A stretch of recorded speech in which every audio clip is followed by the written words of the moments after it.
Well, it's a fantastic thing to do, to reach £1 million, but I've not done it myself. We've done it with people at Sheffield, putting the coppers in the pensioners, anybody, and all races I've done over years. I've pushed my pram round there and they make donations as well, so it took a long time to reach £1 million. It took a long time, but I'm going to try and get another million now. Why not? We keep going as long as I can. I might be 86 now, might not make it, but I'm going to have a go.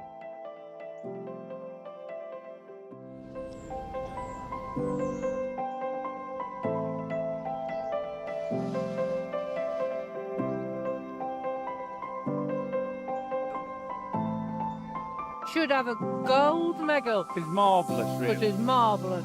For what he's done for what he's done for Sheffield. Macmillan, I think Macmillan. And Sheffield collected. Yeah. Yeah, he's done a lot, look. He's done a lot. He should get a knighthood, I don't. A knighthood, yeah. Thank you, love. You take care.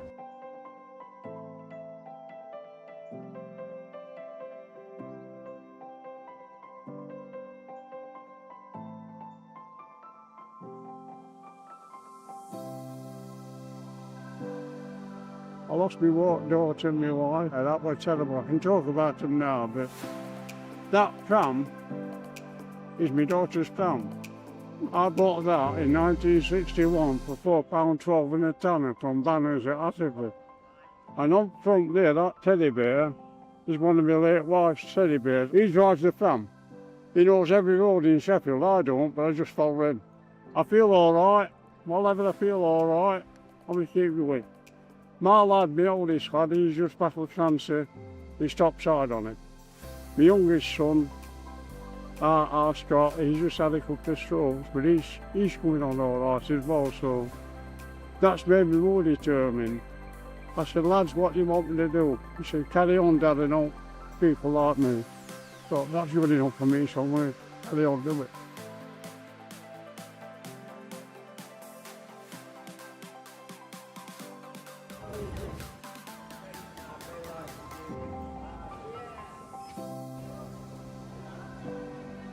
John is a personal friend, his family are lovely, and he'll do anything for anybody. He goes visiting all the hospitals, he's got friends that are there himself, personal to him, and he goes out on Fridays and sees all these people that think the world of him. He's special to the market, we all look after him, and he's such a nice person. He's special to everybody, and everybody loves John in the city centre. He's just 1 in a million, that's all you can say.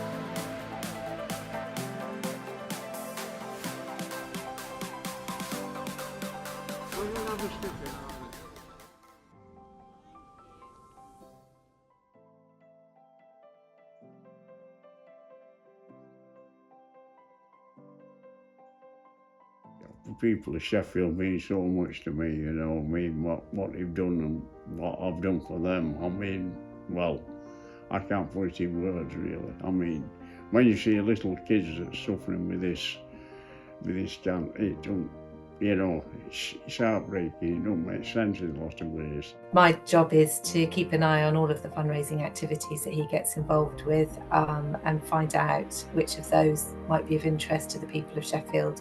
We're very proud of him and pleased to support the work that he does, and very grateful for actually all the awareness that he builds around the city.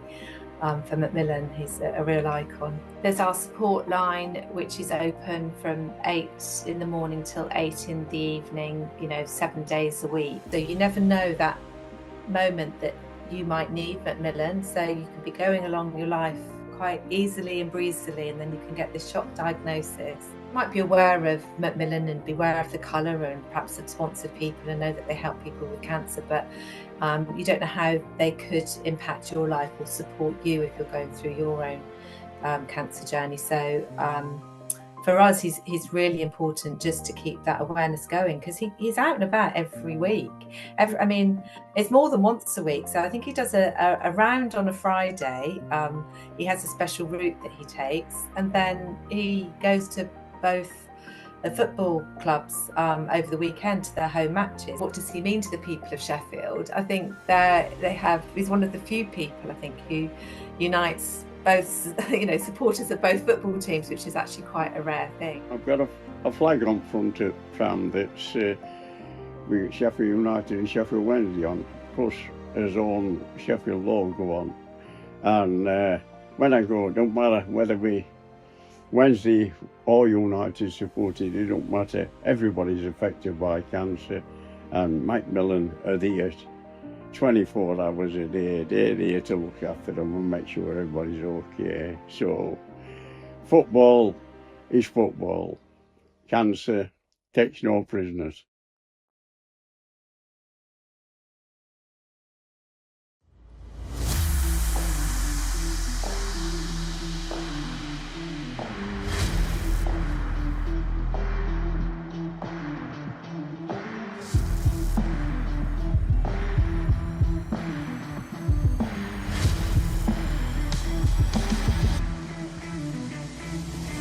We're all Wednesday, aren't we? Yeah. I'm as welcome at Bramall Lane as what I'm at Hillsborough, and that's how it should be. Because we're all Sheffielders, we're all trying to do the same thing. And both Sheffield Wednesday and Sheffield United with them flags on front about me to raise that million pounds.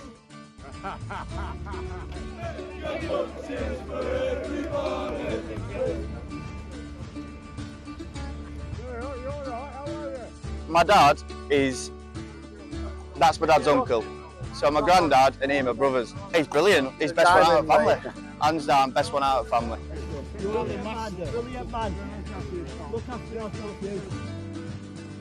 Even in the middle of winter, he'll walk from Bramall Lane home, which is, I believe, about 12 miles. And then do half marathons, and he's just an amazing guy. We did look into what the process was for getting him an MBE or something similar. I've got it. John is with our representative and our ambassador for the charity, but he is like the symbol, like the mascot of the Oleton Hillsborough. I'm very, very grateful with him. Please welcome to the stage, John Burkhill.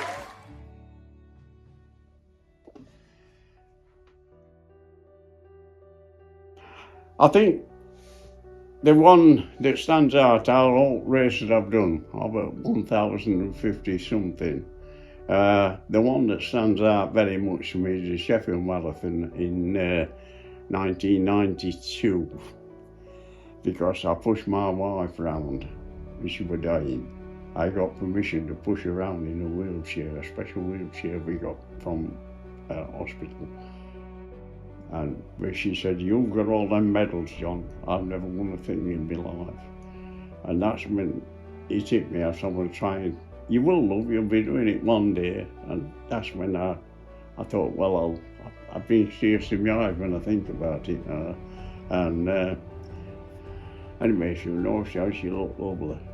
She was bald then, she'd lost all her hair and everything, you know. She put her wig on, she looked lovely. And she died a fortnight later. And after that, I thought, well, I can do something about this. I was on my own then. Lads, I got two lads, they looked after me, and I thought, I can do something about this. I love her bits, you know, I still miss her. But she was a good dancer. I weren't. I got 3 left feet, but she was a great dancer. And I can't wait. Now, I will hear it again, I'm sure she'll say, "John, when we're dancing," I said, "Yeah, I'm supposed to follow you." I said, "Yeah." She said, "Well, in your case, you'll bloody well follow me," she says, "and get off me toes." And I believe, and I still believe, and I think my family believe, that I'm going to see June again. I'm going to see her again. And I can't wait for them words, "get off me toes." And I'm sure we'll see her again. And our Karen, of course. We're all waiting for us. They're all waiting. But they're keeping me going, both of them. I'm my family. And that's good enough for me. That's good enough for me. So I'm going to do. No matter if I'm got one foot in front of the other, I'm going to keep going. Yeah, get up in the morning, I'll put my feet on the floor, I'm all right for another day, you know what I mean? Get some rain dripping down me and I'll be all right.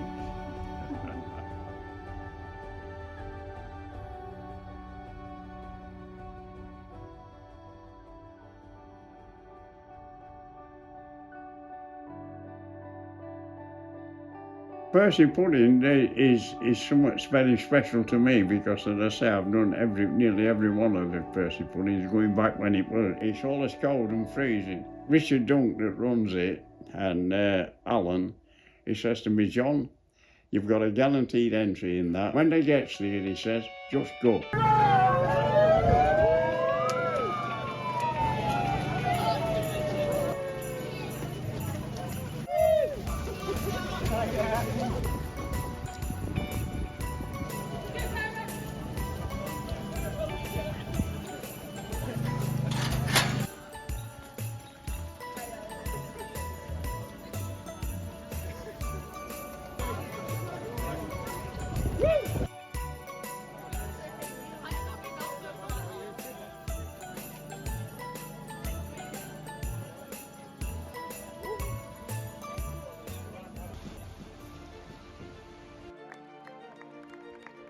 Sheffield, my Sheffield, as I go forth.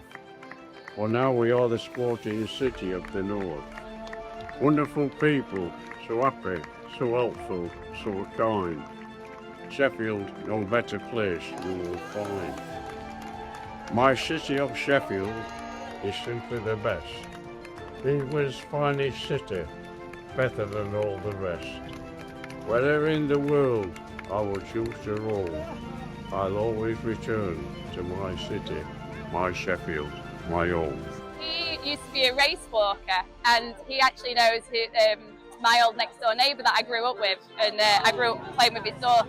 He's he's a symbol of just giving and hope and just kindness. The fact that if John can get up and do this, through everything that he's been through, if John can do it, anyone can. It's just an inspiration, really. Like, if you were going to say, tell me something about the city, definitely talk about the Crucible, definitely talk about the Steel City being the home of stainless steel, and it's also where John Burkhill is. He's the guy who you see walking down the high street, bright green, pushing that pram with the flags on, collecting lots and lots of money. And that's what's fantastic about him, is that he is such a selfless person who's doing this for other people. He's had a really difficult time, it's a traumatic past, and he wanted to do something great with that opportunity, and he has done. Let's have a photo with John. If there were more John Burkhills in this world, then yeah, it would be a pretty good world to live in. During the 10th day, I was really struggling with my back because I'd be honest, I got overweight, and I had to stop near enough every kilometre and stuff to stretch my back. Then I was about 5k round, and I saw John and I said, can I walk with you, please? And he lifted my spirits up, to be honest. Put my arms around him and I was sobbing because it literally got me around it.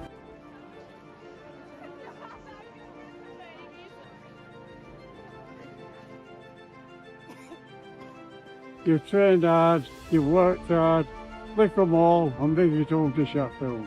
Push the pram, and I'm very proud that we're the only city in England that's got a man with a pram.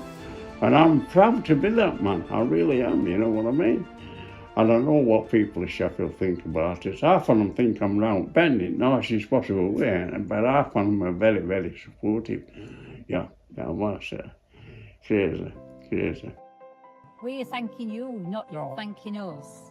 The fact that when he got to £1 million, he didn't stop, and he still wants to go and do more, says so much about who he is. I think you should have a gold medal. It's marvellous, really. It is marvellous. You're the one that's done this for everybody in Sheffield. If John's turning up for these races in all the weather, I'm like, I can do that too. Everyone that suffers, you're the person. If there were more John Burkhills in this world, then yeah, it would be a pretty good world to live in.